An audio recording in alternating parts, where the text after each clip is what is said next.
ఆడబిడ్డ నిధి ఇవ్వకుండా కూటమి ప్రభుత్వం మహిళలను నిలువునా మోసం చేసిందని మండిపడ్డారు గుంటూరు ఈస్ట్ వైఎస్ఆర్సీపీ సమన్వయకర్త నూరి ఫాతిమా.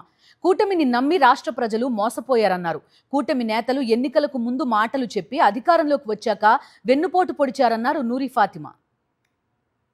కూటమి ప్రభుత్వానికి చేతులు రావట్లేదు.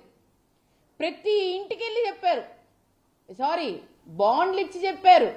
మీ ఇంట్లో 3 ఆడపిల్లలు ఉన్నారా, 18 ఏళ్ళు దాటిన వాళ్ళకి మీ ఇంట్లో 4,500 రూపాయలు నెలకి మీ అకౌంట్లో పడతాయన్నారు. ఏవైనా ఆ డబ్బులు 2 సంవత్సరాలైంది.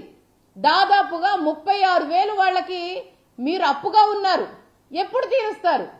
చంద్రబాబు నాయుడు గారు దీనికి సమాధానం చెప్పాలి.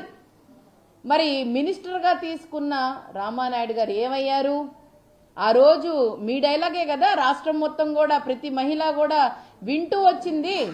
ప్రతి మహిళ విని అయ్యో ఈ కూటమి ప్రభుత్వంలో 3 ఉన్నారు, ఆ 3లో ఒకవేళ చంద్రబాబు నాయుడు గారు మమ్మల్ని మోసం చేసినా కూడా పవన్ కళ్యాణ్ గారు ఆయన ముక్కు పట్టుకొని గుర్తు తెచ్చి ఇప్పిస్తారన్నారు కదా. ఏమైనా ఆ డబ్బులన్నీ అని అడుగుతున్నాం.